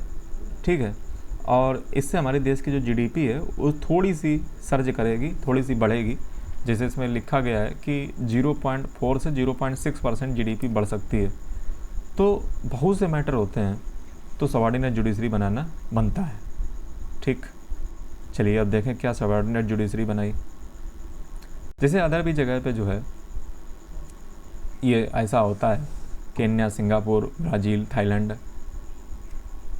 ठीक है, तो ये सबऑर्डिनेट कोर्ट होते हैं। ठीक है, और जैसे district and session court, subordinate civil court, subordinate criminal court, special and local court और अपील रूट। ठीक, तो ये सब अधीनस्थ न्यायालय होते हैं। अब हम बात कर लेते हैं नेशनल ह्यूमन राइट कमीशन पे, और इस पे क्वेश्चन अक्सर पूछा जाता है, 2025 में पूछा गया अभी। To deny people their human right is to challenge their humanity, यानी कि पीपल को जो है ह्यूमन राइट नहीं देना। ये नेल्सन मंडेला ने कहा था कि उनके जो है मानवता को ही छीन लेते हो आप ह्यूमन राइट ना दे करके। दोस्तों आपको पता होना चाहिए ह्यूमन राइट का कॉन्सेप्ट आया है किसी भी देश की सोवरेंटी में घुसने के लिए। हम लोग नहीं कहते हैं कि हम लोग सोवरेन हैं अपने मामले में। अगर किसी देश में घुसना है तो एक इंसानी ऐसा मुद्दा है, इंसान को मुद्दा बना लो, किसी देश की सोवरेंटी में घुस जाओ कि तुम्हारे वहाँ पे हो रहा है ह्यूमन राइट का वायलेशन और हम आ रहे हैं बेटा। तो ये इसीलिए कॉन्सेप्ट बनाया गया था ताकि किसी देश की सोवरेंटी में अमेरिका घुस सके। चलिए भैया अब आ चुका तो करो। तो नेशनल ह्यूमन राइट कमीशन ये 1993 में बनी हुई थी। दरअसल आपको मैंने बताया था एक फंडामेंटल राइट होते हैं, एक फंडामेंटल राइट होते हैं, एक जो है ह्यूमन राइट होते हैं। ठीक है, फंडामेंटल राइट होते हैं, एक ह्यूमन राइट होते हैं। तो फंडामेंटल राइट जो है, जो हमारे कोडेड हैं, वो हमारे फंडामेंटल राइट वगैरह हैं। हालांकि इंडिया के फंडामेंटल राइट जो हैं वो काफ़ी जो है बृहत हैं, काफ़ी जो है मतलब फंडामेंटल राइट इतने बड़े लेवल पे इंडिया के फंडामेंटल राइट हैं कि हमें लगता ही नहीं है कि फंडामेंटल राइट और ह्यूमन राइट में कोई डिफरेंस होगा, लेकिन वाकई में जो है इनके बीच में डिफरेंस होता है। ह्यूमन राइट जो होते हैं वो ज़्यादातर यूनिवर्सल नेचर में होते हैं, ये सभी लोगों को मिलते हैं। फंडामेंटल राइट दोस्तों सिर्फ एक कंट्री विशेष के सिटीजन को मिलते हैं और ये कॉन्स्टिट्यूशन के द्वारा गारंटी किए जाते हैं। अब जब ह्यूमन राइट का आपके वायलेशन होता है तो उसके लिए ह्यूमन राइट यानी कि आपके मानवता से रिलेटेड कोई राइट का वायलेशन होता है तो उसके लिए NHRC बनी हुई है, नेशनल ह्यूमन राइट कमीशन। ठीक है, तो उसमें जो है मामले को ले जा सकते हो। उसके बाद जो है वो, हालांकि उसके पास कोई ताकत नहीं है ह्यूमन राइट कमीशन के पास। ठीक है, इतना याद रखिएगा, कमज़ोर रखा गया उसको है। जैसे स्लेवरी या टार्चर या फ्रीडम ऑफ एक्सप्रेशन या इकोनॉमिक, सोशल और कल्चरल राइट आपको नहीं मिल रहे हैं, एजुकेशन वर्क नहीं मिल रहा है, तो ये सब के लिए ह्यूमन राइट बना हुआ है नेशनल ह्यूमन राइट कमीशन। तो आपको पता है कि universal declaration of human right adopt किया गया था UN जनरल असेंबली के द्वारा 1948 में। इससे इस्टेब्लिश हुआ international foundation modern human right के लॉ का। उसके बाद 2018 में जो है 25 साल कंप्लीट किए NHRC ने। ठीक है, तो ये नेशनल ह्यूमन राइट कमीशन है। ठीक है, और ये एक स्टैचुरी बॉडी है, कॉन्स्टिट्यूशनल नहीं है, ये थोड़ा सा याद रखिएगा क्योंकि एक्ट से बनी है। ठीक, चेयरपर्सन होते हैं, मेंबर होते हैं, ये थोड़ा सा अच्छे से देख लीजिएगा क्योंकि ये जो है UPSC 2 बार शायद पूछ चुका है। 70 साल इनकी शायद उम्र होती है। ठीक है, और प्रेसिडेंट के द्वारा ये हटाया जा सकता है। और इसके चेयरपर्सन वही होते हैं जो चीफ जस्टिस इंडिया के जो है रह चुके हों और या जज किसी सुप्रीम कोर्ट में रह चुके हों।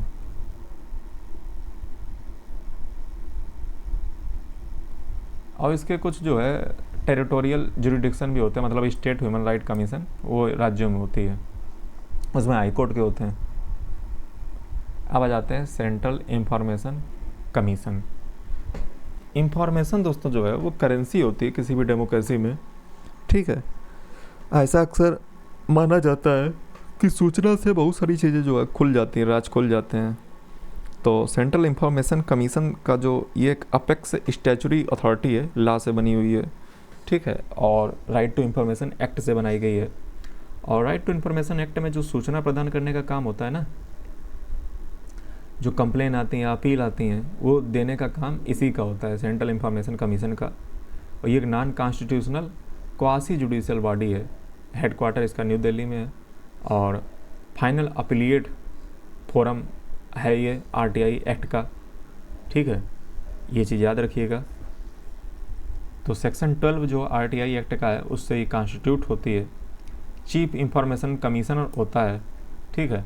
कई बार ऐसा होता है कि ये कमिश्नर की बहुत सी स्टेट में जो है डिमांडें नहीं हो रही, मतलब डिमांडें नहीं फुलफिल हो रही, मतलब जो है वो पद ही नहीं भर पा रहे हैं, तो जनता के जो सवाल हैं, कंप्लेन हैं, अपील हैं, उनका जवाब देगा कौन? तो ये जो है कमी रखी जाती है जानबूझ के, ठीक है। तो ये चीज़ें दिक्कत की रहती है, अक्सर मीडिया में बना रहता है ये मामला, ठीक है। तो बेसिक चीज़ समझो, बाकी डिटेलिंग जाननी हो तो मैं आपको फिर बता दूं, याद दिला दूं, आपको हमारी चैनल की फ्री मेंबरशिप अभी जो आपकी है उसको छोड़ना पड़ेगा, आपको लेना पड़ेगा ये पेमेंट, ये जो है प्रीमियम मेंबरशिप 2 मंथ का 149 चार्ज है, बेनिफिट इतने मिलेंगे। ये मेंबरशिप है, एक बार ले लेते हो आपको हमारी ये बुक मिल जाएगी। और भी बेनिफिट हैं, सिर्फ ये बुक का ही चार्ज नहीं है, और भी बहुत सारे बेनिफिट हैं हमारी मेंबरशिप का लेने का, ठीक है। तो इसको आप ले सकते हो, डिस्क्रिप्शन में नंबर आपको मिल जाएगा, वहाँ से कॉल कर लीजिएगा। अब लोकपाल और लोकायुक्त को देख लेते हैं।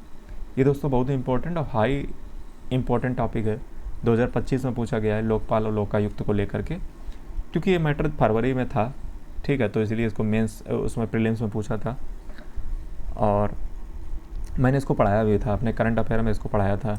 आप फरवरी मंथ का करंट अफेयर देखिए मेरा, उसमें मैंने इसको पढ़ाया है। तो लोकपाल लोकायुक्त जो एक्ट है वो 2013 से बनाया हुआ है, ठीक है। लोकपाल और लोकायुक्त 2 लोग होते हैं, ठीक है। तो लोकपाल बड़का होता है, ठीक है, और ये एक स्टैचुरी बॉडी है, एक्ट से चूँकि बनी हुई है, ठीक है। ये इंक्वायरी करते हैं, इन्वेस्टिगेशन करते हैं, कंप्लेन करप्शन से रिलेटेड ऑफेंस जो होते हैं सेंट्रल लेवल के, ठीक है। चाहे मिनिस्टर हो, चाहे मेंबर ऑफ पार्लियामेंट हो, या ग्रुप A से लेकर D तक के ऑफिसर हो सेंटर के, ठीक। और ये जो है प्राइम मिनिस्टर को भी जो है ऊपर जा सकता है, मतलब प्राइम मिनिस्टर पे भी जा सकता है। कुछ चीज़ें अगर छोड़ दिया जाए तो प्राइम मिनिस्टर पे भी कर सकता है, ये कुछ छोड़ दिए जाते हैं मामले। तो लोकपाल जो है वो चेयरपर्सन होता है, उसमें लगभग 8 तक मेंबर होते हैं, ठीक है। हाफ जो मेंबर होते हैं जुडिशियल मेंबर होते हैं, और ये बात बताना नहीं चाहिए।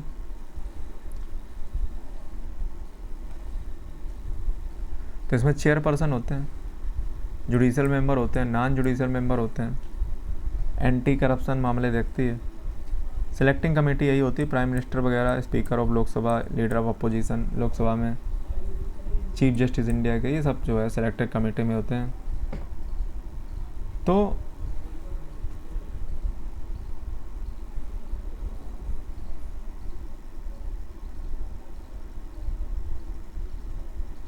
अगर कोई मामला इंटरनेशनल रिलेशन का है तो जो है उसमें ये नहीं हस्तक्षेप करेगा, बाकी अदर मामलों में जो है प्राइम मिनिस्टर भी जो है आ जाता है इसमें। तो ये एक विवाद का भी विषय है कि प्राइम मिनिस्टर इसमें क्यों आ गया, ठीक है। तो हालांकि ऐसा होगा तो कभी नहीं।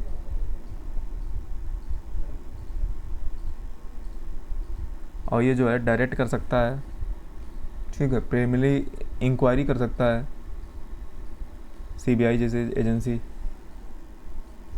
ठीक है। तो काफ़ी ताकत लोकपाल को दे रखी है, लेकिन यूज नहीं करता है। तो ये सारी चीज़ें आप इसके बारे में बहुत डिटेल में पढ़ लीजिएगा। अगली है press council of India. Freedom of press is not an end in itself but a means to serve the society, justice JR Mudholkar का कथन है। तो प्रेस काउंसिल ऑफ इंडिया की स्टैचुरी क्वासी जुडिशियल और ऑटोनोमस बॉडी है।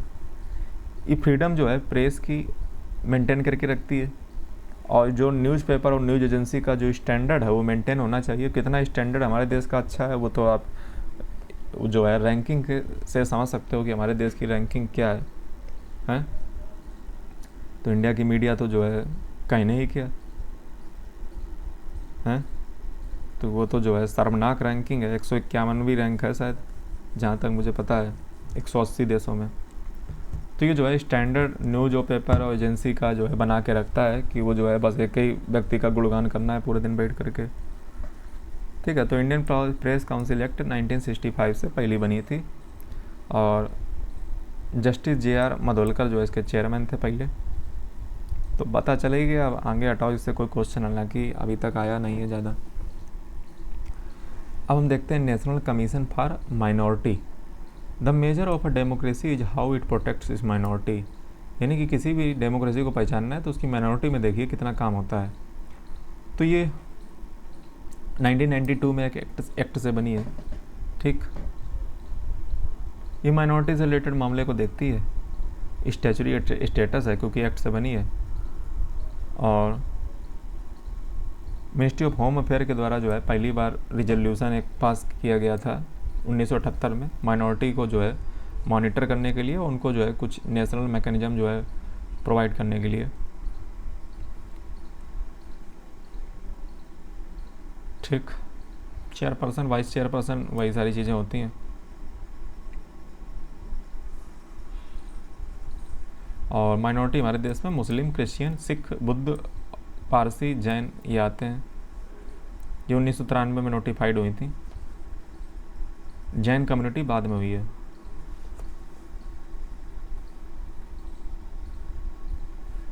उनसे related ये जो है कुछ आर्टिकल हैं, ये तो पढ़ा ही था आपको फंडामेंटल राइट में, ये भी पढ़ा चुके हैं। 347 से जो है प्रेसिडेंट चाहे तो लैंग्वेज स्पेशल कैटेगरी को जो है लैंग्वेज किसी एक पर्टिकुलर सेक्शन ऑफ कोई पॉपुलेशन अगर बोलती है तो उनके लिए बना सकता है, मतलब माइनॉरिटी। आर्टिकल 29, 30 को बहुत होश में पढ़िएगा, फंडामेंटल राइट में मैंने पढ़ाया है बहुत बारीकी से। आगे बढ़ते हैं। National legal service authority. Access to justice is not a privilege of the few but a right of all. Justice PN Bhagwati अक्सर जाने जाते हैं, किस चीज़ के लिए जाने जाते हैं हमें कमेंट करके बताइए। तो नालसा जो है अगर हम बात करें,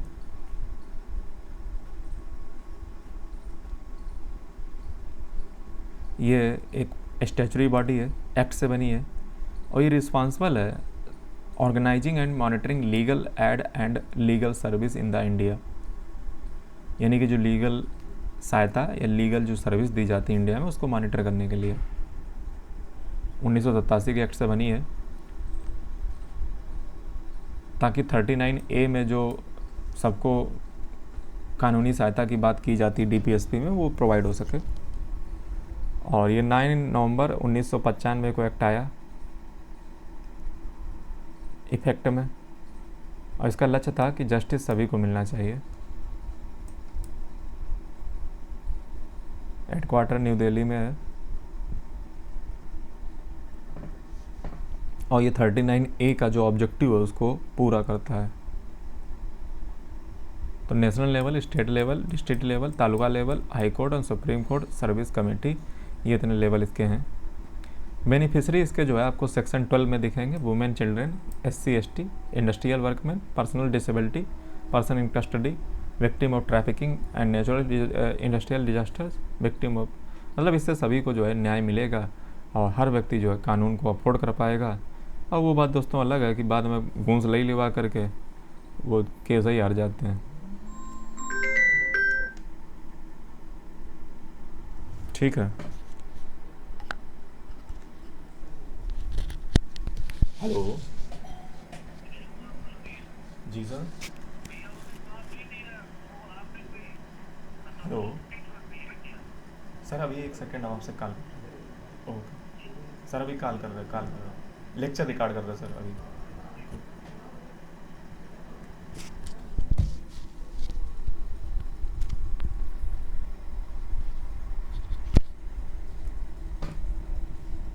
तो ग्राम न्यायालय में जो है जस्टिस जो है वो इंश्योर किया जाए। जस्टिस इंश्योर करने का मतलब ये है कि जस्टिस जो है वो ग्रास रूट लेवल पे होना चाहिए। मतलब ग्राम न्यायालय जैसे जो है सेटअप किए जाते हैं विलेज कोर्ट में, तो उसका मतलब ही यही होता है कि जो न्याय होता है वो दोस्तों गांव के लेवल पे, विलेज कोर्ट, ज़्यादा दूर ना जाना पड़े, पास ही में काम हो जाए, ठीक है। तो ग्राम न्यायालय इसी के उद्देश्य से बनाए गए। तो सुप्रीम कोर्ट ने जो है डिटेल्ड एफिडेविट जो है स्टेट और हाई कोर्ट से जो है रिसीव हुए इस्टेब्लिशमेंट के लिए ग्राम न्यायालय, और फिर ग्राम न्यायालय एक्ट आया 2008 में, और 2 अक्टूबर 2009 से जो है फोर्स में आ गया। आर्टिकल 39A जो है वो स्टेट को ऑब्लिगेशन जो है करता है कि वो सिक्योर कर सकें इक्वल जस्टिस और प्रोवाइड कर सकें फ्री लीगल एड ग्राम न्यायालय में, ताकि उनको जो है जस्टिस मिल सके। ठीक, तो यही सारी चीज़ें हैं। इसके कुछ जो है फीचर आप देख सकते हैं। तो न्यायाधिकारी होता है, ठीक है, और ये कितनी अच्छी बातें लगती हैं मतलब सुनने में, है, हकीकत में कुछ नहीं होता है, बड़ा मतलब विचित्र है, सिर्फ कागज़ों पे है। जैसे कहा भी जाता है कि तुम्हारी फाइलों में गांव का मौसम बड़ा सुहाना है, लेकिन ये आंकड़ा झूठा है और ये आगे का भूल गया। आप कमेंट करके बताइए। फैमिली कोर्ट, दोस्तों आपको नाम ही से पता चल रहा होगा कि फैमिली कोर्ट जो है वो जस्टिस कंपैशन के साथ करते हैं।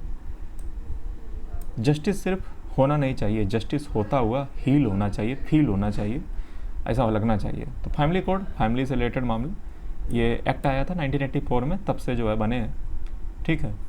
और इसका काम है सिक्योर स्पीडी डिस्पोजल जो है करना फैमिली डिस्प्यूट्स का, प्रमोट करना सेटलमेंट जो पार्टी के बीच में होता है, उसको जो डिस्प्यूट होता है उनको प्रमोट करना, लीगल फॉर्मेलिटी और कास्ट को जो है फैमिली लिटिगेशन में जो है उसको प्रमोट करना, ये सब इसके काम है। वेलफेयर करना वुमेन का, चिल्ड्रेन का, उनके इंटरेस्ट को जो है प्रायोरिटाइज करके, ठीक है। और ये जो है इसका काम है फैमिली कोड का, ठीक है।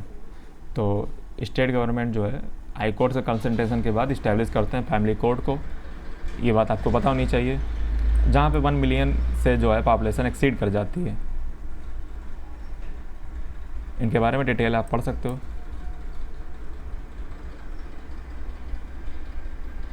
लोक अदालत, ये काफ़ी हाई टॉपिक है, आप थोड़ा सा जो है इसको ध्यान रखें। Justice at the door stop, यानी कि आपके जो है दरवाजे पे न्याय पहुंचना चाहिए। लोक अदालत, पीपल्स कोर्ट, तो ये प्रिंसिपल अल्टरनेटिव डिस्प्यूट रेजोल्यूशन है, ठीक है, इंडिया में। ये डिलीवर करता है स्पीडी, इनएक्सपेंसिव, कम खर्चीला, एक्सेसिबल जस्टिस। और 39A को तो साकार करता ही है। स्टैचुरी मैकेनिज्म है, कानून से बना हुआ है, और ये इनेक्ट दरअसल लीगल सर्विस अथॉरिटी एक्ट के अंदर ही हुआ है, ये थोड़ा सा याद रखिएगा, ठीक है। तो ये है लोक अदालत। क्वासी जुडिशियल है, अर्ध न्यायिक है, नॉन एडवर्सियल एंड कंसिलरी फॉरम है, ठीक है, लोक अदालत। और जो रेगुलर कोर्ट में जो बैकलॉग होते हैं उनको कम ही करेगा, ठीक है। और लोक जो अदालत की जो बेंच है वो जो है उसमें जो रिटायर्ड जुडिशियल ऑफिसर, चेयरपर्सन और अदर जो 2 या मोर मेंबर होते हैं वो जो है इसमें शामिल होते हैं, ठीक है। लायर वगैरह जो है ये सब होते हैं। तो नालसा के द्वारा ही ये बना हुआ है, उसी के अंदर बना हुआ है, नालसा के अंदर, ठीक है। तो ये सिविल डिस्प्यूट को, चाहे वो जो है कंपाउंडेबल क्रिमिनल मैटर हो इंडियन पिनल कोड के, या मोटर एक्सीडेंट क्लेम के, या बैंक रिकवरी, या इलेक्ट्रिसिटी, या इंश्योरेंस, या सिमिलर रेगुलेटरी डिस्प्यूट्स, उनको जो है सॉल्व करता है लोक अदालत, ठीक है। नेचर ऑफ फाइनलिटी जो है अगर हम बात करें तो जो है साइलेंट फीचर की बात करें तो उसमें कोई फीस नहीं लगती है, ठीक है। और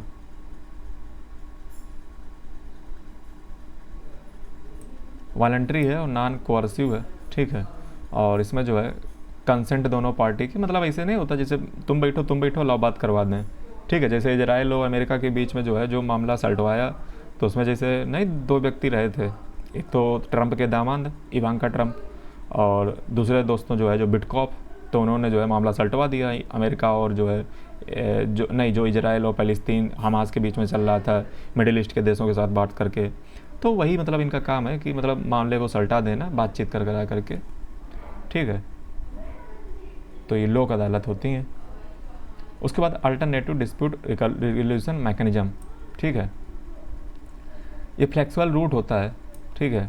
और ये भी जो है तरीका होता है, इसमें भी सहमति तरीके से जो है काम चलाया जाता है और कोऑपरेशन से काम हो जाता है। आर्बिट्रेशन होता है, ठीक है। आर्बिट्रेशन मतलब पार्टी को जो है डिस्प्यूट में जो है जो होता है वो जो मतलब एक तरीके से नहीं होता, जैसे मतलब बीच के आदमी होते हैं, तो जैसे आर्बिट्रेशन कराना कि चलो भैया दोनों लोग मिलवा देते हैं। तो प्रोसीजर जो है काफ़ी सिंपल होता है, ठीक है। कोर्ट ट्रायल की ज़रूरत इसमें बहुत ज़्यादा नहीं पड़ती है, ठीक है। और कंसिलेशन होता है, न्यूट्रल कंसिलेटर जो है बुलाया जाता है, पार्टीज को नेगोशिएट कराया जाता है, ठीक है। हो जाए तो अच्छी बात है। मेडिएशन का भी काम ये करता है, नेगोशिएशन भी होता है, ठीक है। तो ये सारी चीज़ें हैं, ठीक है। माफीनामा अगर कुछ काम बन जाए तो बन जाए, ठीक है। तो ये सारी चीज़ें होती हैं और प्राइवेसी इसमें बनी रहती, कास्ट और टाइम भी बचता है, और सब्जेक्ट मैटर में एक्सपर्टीज जो डिसीजन मेकर्स की होती है तो वो अच्छे समझ करके इसको निपटा देते हैं मामले को। अगला दोस्तों फास्ट ट्रैक स्पेशल कोर्ट। तो ये जो है स्पेशली जो रेप या पास्को के से रिलेटेड जो केसेस होते हैं, ठीक है, डिपार्टमेंट ऑफ जस्टिस के द्वारा इसको लॉन्च किया गया है निर्भया फंड से, ठीक है। तो इसमें जो रेप या पास्को से रिलेटेड जो केस होते हैं उनको देखा जाता है, ठीक है। तो पास्को एक्ट आपको पता है कि जो है बच्चों के जो सेक्सुअल वायलेंस होता है उसको बचाने के लिए बनाया गया है POCSO act. Criminal law amendment act जो है वो 2018 में बनाया गया है, ठीक है। और ये चीज़ आपको पता होनी चाहिए। और ये निर्भया फंड से बना हुआ है, निर्भया आपको पता ही होगा मामला, ठीक है। तो उसी से बनाया गया है पास्को। ये जो है स्पीडी ट्रायल इसमें चलता है, जल्दी सज़ा हो जाती है। कई कई बार जो है जल्दी सज़ा भी बड़ा डेंजर होता है, गलत निर्णय ना हो जाए, ठीक है। और जो सस्टेनेबल डेवलपमेंट 16 जो गोल है उसको जो है साकार करने के लिए बनाया गया है। कमर्शियल कोर्ट जो है वो कमर्शियल रिलेटेड मैटर देखती हैं, ठीक है। और ये 2015 में बनाई गई थी। ये कमर्शियल कोर्ट होती हैं, commercial affiliate court, commercial division in high court for speedy resolution, ठीक है। इसमें ओरिजिनली 1 करोड़ का था लेकिन अब 3 लाख हो चुका है, ठीक है। तो ज़्यादा इसमें जो मैटर आ जाते हैं 3 लाख रुपए तक के, ठीक है। तो टाइमलाइन इसमें जो है वो एक निर्धारित होती है, जैसे 30 दिन, ठीक है। इसको भी 120 किया जा सकता है, तो उस हिसाब से जो है होता है, ठीक है। तो कमर्शियल कोर्टें होती हैं। ऑनलाइन डिस्प्यूट रिजोल्यूशन जो है ये टेक्नोलॉजी को अपना करके जो है जस्टिस को इंश्योर करने के लिए बनाया गया है, और ये जो है नीति आयोग ने कोलैबोरेशन किया है आगामी और ओमिडियार नेटवर्क इंडिया के हैं। तो ऑनलाइन डिस्प्यूट रिजोल्यूशन मैकेनिज्म जो है ये काम करता है, ठीक है। ये डिजिटल टेक्नोलॉजी से रिलेटेड बनाया गया अल्टरनेटिव डिस्प्यूट रिजोल्यूशन टेक्निक है, ठीक है। इसमें भी प्रिंसिपली वही होता है, मेडिएशन, आर्बिट्रेशन फैसिलिटेट किया जाता है नेगोशिएशन को।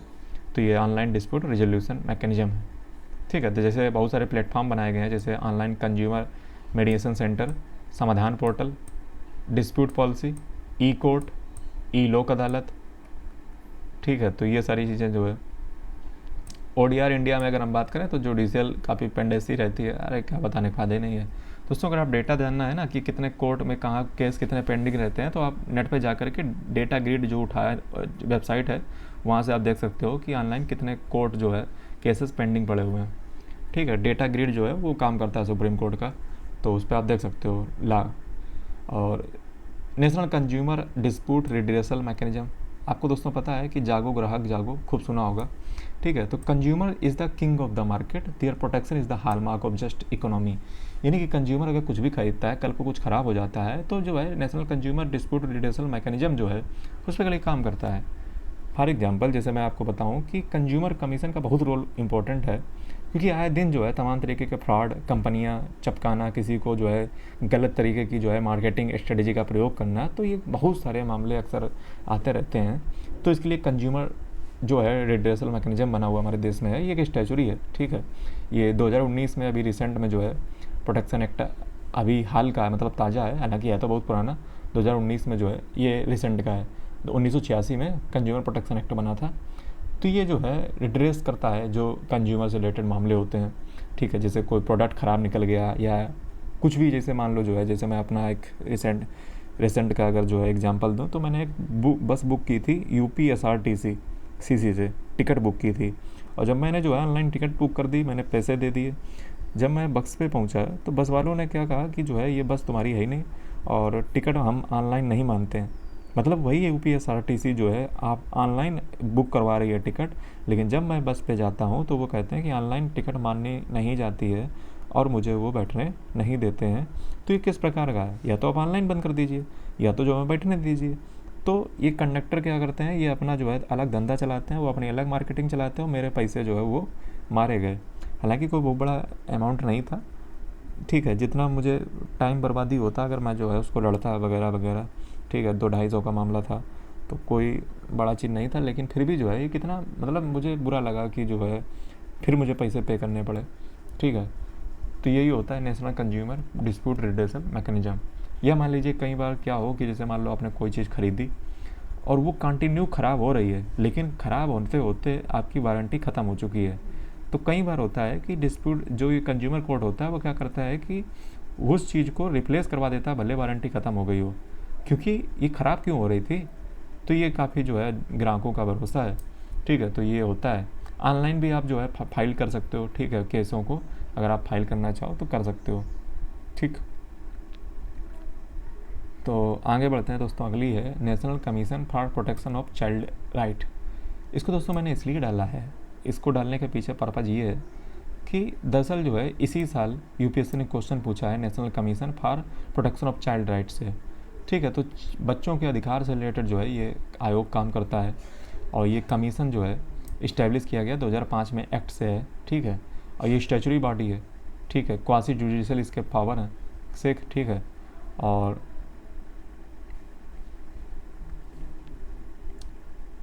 तो ये बच्चों से रिलेटेड जो अधिकार होते हैं उनकी रक्षा करता है। ठीक है, वायलेशन अगर किसी प्रकार का, ठीक है, तो उससे रिलेटेड है।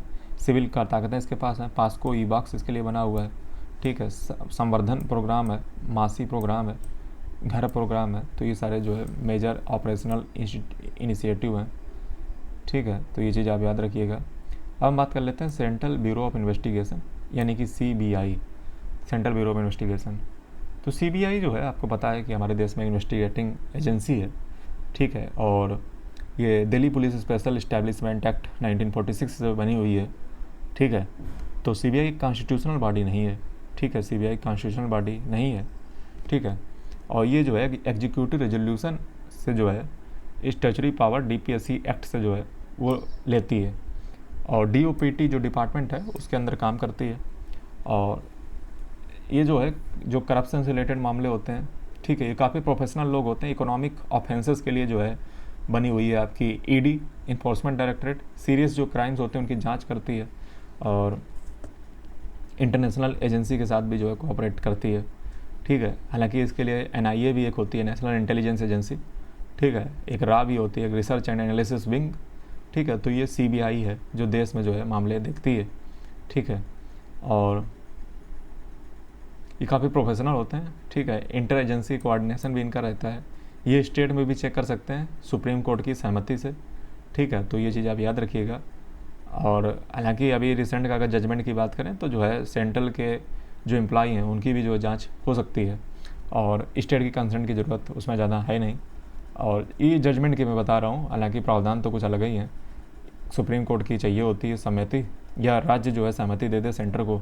ठीक है, तो ये अक्सर विवाद का मुद्दा बना रहता है कि कहीं भी CBI खटक पड़ती है जा करके। ठीक है, तो CBI का जो है उसमें leader of opposition, prime minister, और जो है चीफ जस्टिस ऑफ इंडिया या सुप्रीम हाई कोर्ट, इसके लोग होते हैं। ठीक है, जो ये जो IPS वगैरह होते हैं वही अक्सर बनते जाके इसके डायरेक्टर का सबसे बड़ा पद इसमें होता है। ठीक है, कमेटी रिकमेंड करती है, फिर चूज़ किया जाता है। ठीक है, तो anti corruption division, economic offences division, special crime division. ठीक है, इस प्रकार के डिवीज़न बना के रखे हैं। Forensic lens training division. ठीक है, करप्शन इन्वेस्टिगेशन, जैसे हाँ नारकोटिक्स से रिलेटेड जो है narcotics NDP act, narcotics control bureau NCB बनाई गई है, जो जैसे अभी आई थी बैट्स ऑफ बॉलीवुड। ठीक है, जिसमें समीर वानखेड़े से रिलेटेड मामला था। आगे बढ़ते हैं तो रेगुलेटरी बॉडीज पे आ जाते हैं। रेगुलेटरी बॉडी का काम होता है रेगुलेट करना। ठीक है, रेगुलेट करना। ठीक, तो इनके बारे में आप यहाँ से पढ़ सकते हो। ठीक है, रेगुलेटरी बॉडी जैसे RBI, SEBI। ठीक है, तो रेगुलेट बस करते हैं ये लोग, रेगुलेटर के तरीके से होते हैं।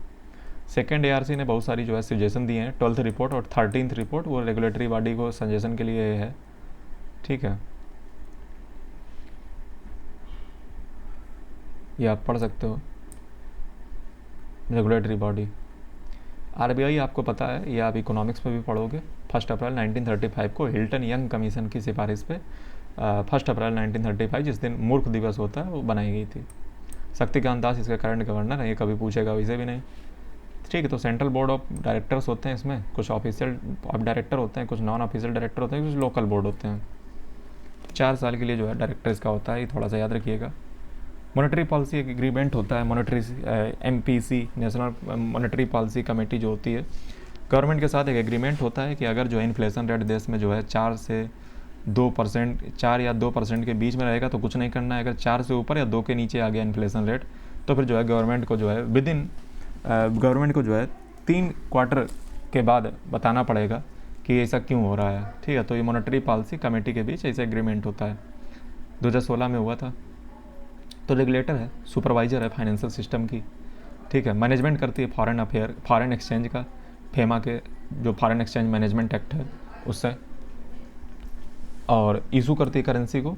डेवलपमेंट रोल भी है, ठीक है। प्रायोरिटी सेक्टर लैंडिंग जैसे श्योर करना कितना परसेंट जाएगा कितना नहीं, इकोनॉमिक्स पढ़ोगे तो थोड़ा सा समझ आएगा, ठीक है।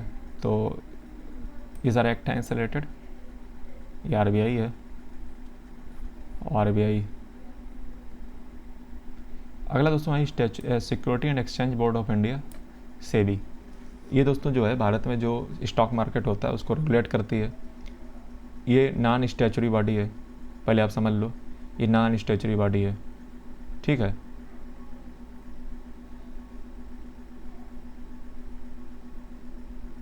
और ये जब बनी थी तो जब 12 अप्रैल 1988 को बनी थी तब ये जो है ये नॉन स्टैचुरी बॉडी हुआ करती थी, ठीक है। लेकिन अभी हम बात करें तो स्टैचुरी रेगुलेटरी अथॉरिटी है, ठीक है। ये भारत में जो स्टॉक मार्केट होती है उसको रेगुलेट करती है।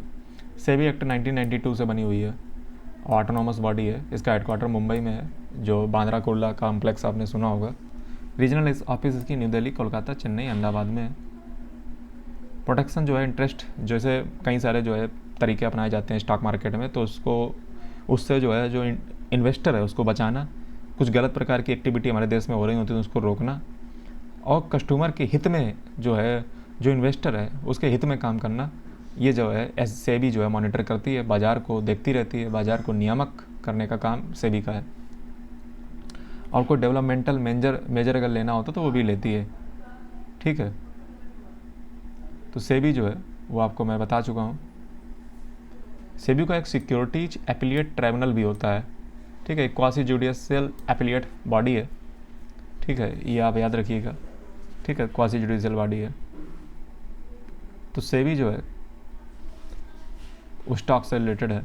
बाकी डिटेल में पढ़ना हो तो आप जो है बुक से पढ़ सकते हो, क्योंकि बहुत सारी चीज़ें फैक्ट लिखी हुई हैं, सबको नहीं बताया जा सकता है। अगला है वुमेन कमीशन। भारत में जो है वो 1990 में बनी हुई थी, नेशनल वुमेन कमीशन। कॉन्स्टिट्यूट हुई थी 1992 में। और ये जो वुमेन कमीशन है, इसमें जो है जैसे उस समय के जो कानून थे, जैसे dowry provision act, protection of women from domestic violence act, तो इस प्रकार के जो एक्ट थे, या अगर हम देखें तो वुमेन के लिए जो है बनाया गया है ताकि इन पे जो है इस प्रकार के अत्याचार ना हो। हालांकि जो सेक्शन 497 जो IPC का था एडल्ट्री, ये तो डिक्लेयर अनकॉन्स्टिट्यूशनल हो ही चुका है Joseph Shine versus union of India 2018 के केस में। और वुमेन कमीशन का दरअसल उद्धार होगा क्यों? उद्धार तब तक नहीं होगा जब तक उसमें ऐसे पनौतीबाज लोग बैठे हैं। वो खुद कहते हैं कि जो है गर्ल्स को क्यों निकलना चाहिए, रात में नहीं निकलना चाहिए वगैरह वगैरह। तो उनकी विचारधारा जब गंदी है तो फिर जो है वो बस ऐसे बनी है तो बनी है, जैसे और बने हैं वैसे ये भी बनी है। तो वुमेन के राइट के इंटरेस्ट के लिए, ठीक है, पॉलिसी बनाना वगैरह वुमेन्स के लिए नेशनल वुमेन कमीशन है। डिटेल में पढ़ना हो तो आप देख सकते हो उसकी कमियाँ भी हैं। अगला दोस्तों कंपटीशन कमीशन ऑफ इंडिया। ये दोस्तों इसलिए लाई गई है कंपटीशन कमीशन, ताकि जो हमारे देश में कंपटीशन है वो बना रहे। जैसे GOI सबको हटा दिया मार्केट से, जियो ने जो है गलत तरीके से मार्केटिंग की, ठीक है, पहले सस्ते में बेचा, फिर जो है लत लगाई, फिर जो है पूरा हटा दिया। इसी प्रकार से जो ऑनलाइन आज ई-कॉमर्स मार्केट है, वो जो लोकल मार्केट है उसको बढ़ने ही नहीं दे रहा है। उल्टी सीधी टेक्निक लगा करके 50% डिस्काउंट, 60% डिस्काउंट लगा करके जो है मार्केट का जो कस्टमर है उसको ख़त्म कर दे रहा है लोकल मार्केट। तो ये कंपटीशन एक सही हेल्दी रह सके हमारे देश में, इसलिए कंपटीशन कमीशन बनाई गई 2003 में, ठीक। ये आपको जब आप गवर्नेंस पढ़ोगे तब भी आपको पढ़ाया जाएगा। अगला दोस्तों central board of film certification. आपको पता है कि आर्टिकल 19 से भी रिलेट होता है। तो ये central board of film certification ये सर्टिफिकेट देता है। ये मिनिस्ट्री ऑफ इंफॉर्मेशन ब्रॉडकास्टिंग के अंतर्गत आता है। सिनेमेटोग्राफी एक्ट 1952 से बना हुआ है और इसमें जो है इसके रीजनल ऑफिस हैं मुंबई, कोलकाता, चेन्नई, बेंगलुरु, तिरुवनंतपुरम, हैदराबाद। ये दरअसल फिल्में जो होती हैं, फिल्मों को जो है देखता है कि जो है उसको किस कैटेगरी में डालना है। ठीक है, जैसे फिल्मों जब शुरुआत होती है तो उसमें कैटेगरी आती हैं। एक कैटेगरी यू आती है, वो सभी ऑडियंस के लिए होती है। एक यूए आती है, एक ए आती है, ए होती है एडल्ट ऑडियंस के लिए। एस जो होती है वो स्पेशलाइज ऑडियंस के लिए होती है, साइंटिस्ट, डॉक्टर वगैरह। और यूए वाली जो होती है वो पेरेंटल गाइडेंस में जो है देखी जा सकती है, जो 12 साल के नीचे के बच्चे हैं। ठीक है, तो ये जो है CBFC होती है, इसी के द्वारा एग्जामिन किया जाता है पिक्चरों को, मूवियों को। National bank for agriculture and rural development, NABARD, ये दोस्तों जो है बैंकिंग एक प्रकार की जो है टेक्निक है। ठीक है, नाबार्ड है जो इसको कहते हैं। ये 12 जुलाई 1982 में आई अस्तित्व में नाबार्ड एक्ट से, यानी कि और इसका हेडक्वार्टर मुंबई में है। ठीक है, इसके सारे फंक्शन जो है फाइनेंशियल हैं। ठीक है, नाबार्ड, ताकि जो है रूरल डेवलपमेंट वगैरह जो है हो सके और एग्रीकल्चर सेक्टर में।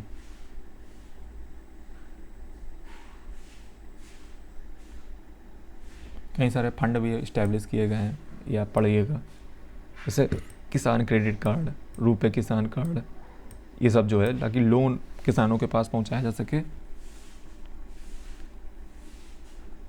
अगला है national bank for agriculture and rural development. ये दोबारा लिख गया क्या? हाँ, गलती से लिख गया दोबारा, इसको हटाना पड़ेगा। अगला दोस्तों food safety and standard authority of India, FSSAI। ठीक है, तो ये दोस्तों 2006 में एक्ट से बनी थी। Ministry of health and family welfare में आती है, हेडक्वार्टर न्यू दिल्ली में है। ये दोस्तों फूड की जो सेफ्टी स्टैंडर्ड होते हैं उन पर लेबलिंग करना, टेस्टिंग करना, इन्फोर्स करना, इसका काम है फूड से रिलेटेड। कोई अगर हानिकारक है, जैसे अभी दवाई पी करके, सिरप पी कर जिन्हें कितने लोग मर गए, ठीक है, तो ये दरअसल उन्हीं को चेक करती है, गुणवत्ता को चेक करती है। मसाले में जैसे मसाले भारत के लौटा दिए सिंगापुर जैसे देशों ने, कुछ बताया कि इसमें कुछ गड़बड़ है, तो फूड के स्टैंडर्ड को लेवल करना, एक्सपायरी वगैरह, ये सब इसी का काम होता है, फसाई का। ठीक है, FSSAI, तो ये इसी की चीज़ें हैं। जैसे 2015 का मामला है मैगी नेस्ले का। ठीक है, कांच आँच का मामला था। Telecom regulatory authority of India, try है, जो भारत में इंटरनेट सर्विस प्रोवाइडर होते हैं उनको रेगुलेट करती है। ठीक है, 1997 से बनी और ये ministry of communication government of India में आती है। फेयर, ट्रांसपेरेंट और जो है कम्पिटेटिव पॉलिसी जो है एनवायरनमेंट ये देती है, ताकि जो है सर्विस प्रोवाइडर्स के बीच में वो इस प्रकार का जो है कंपटीशन एक बना रहे, फेयर। ठीक है, कितना AGR लगाना है, फ्रिक्वेंसी निकालने का जो शुल्क लगता है वगैरह वगैरह, फ्रिक्वेंसी बेचने का, वो सब इसी के अंतर्गत होता है। तो telecom regulatory authority of India है। लाइसेंस वगैरह देने का काम, और कुछ फंड भी इसके पास होता है शायद, नहीं, वो अलग मामला है। तो ये दोस्तों UPSC प्रीलिम्स में क्वेश्चन पूछे गए थे। 2025 में लोकपाल से आया था। ये national commission for backward class से आ चुका है, अटॉर्नी जनरल से आ चुका है, इलेक्शन कमीशन से आ चुका है, अटॉर्नी जनरल से आ चुका है, फाइनेंस कमीशन से आ चुका है, कैग से आ चुका है, फाइनेंस कमीशन से आ चुका है, कैट से आ चुका है, NHRC से आ चुका है, इलेक्शन कमीशन से आ चुका है। ठीक है, तो ये सारे जो है क्वेश्चन आपके प्रीलिम्स के 1995 तक के डाल दिए गए हैं। मेंस के क्वेश्चन भी सॉल्व कर दिए गए हैं। 2015 का question arbitration and conciliation act. ठीक है, 2016 का क्वेश्चन क्वासी जुडिशियल बॉडी, अभी पढ़ा के आया। कैग 2016 का क्वेश्चन। 2017 का question national commission for women. 2018 का क्वेश्चन फाइनेंस कमीशन। 2018 का क्वेश्चन ट्राइब्यूनल से रिलेटेड। 2018 का क्वेश्चन कैग से रिलेटेड। उसके बाद जो है शेड्यूल कास्ट से रिलेटेड, अटॉर्नी जनरल से रिलेटेड। तो ये सारे क्वेश्चन आपके डाल दिए गए हैं, इवन 2025 तक के डाल दिए गए हैं सॉल्व करके। 2025 में क्या पूछा था, ये देखिए जो है ट्राइब्यूनल से पूछा है। 2025 में 2 पूछे हैं, अटॉर्नी जनरल से भी पूछा है, नहीं तीसरा भी पूछा है, चिल्ड्रन राइट्स से रिलेटेड। तो आप समझिए ज़रा, महत्ता को समझिए इस चैप्टर की। ठीक, चलिए लेक्चर को समाप्त करते हैं। दोस्तों आप हमारी अगर बुक जिससे मैं पढ़ा रहा था उसको परचेज करना चाहते हो तो आपको जो है डिस्क्रिप्शन में नंबर मिल जाएगा, उस पर आप कांटेक्ट कर सकते हो व्हाट्सएप पे, आपको बुक मिल जाएगी। लेकिन उसके लिए शर्त है आप हमारी मेंबरशिप जो है वो परचेज करें, ठीक है। मेंबरशिप का प्राइस 149 है 2 महीने का, ठीक है। बस आपको परचेज करना है, बाकी बुक आपको मिल जाएगी।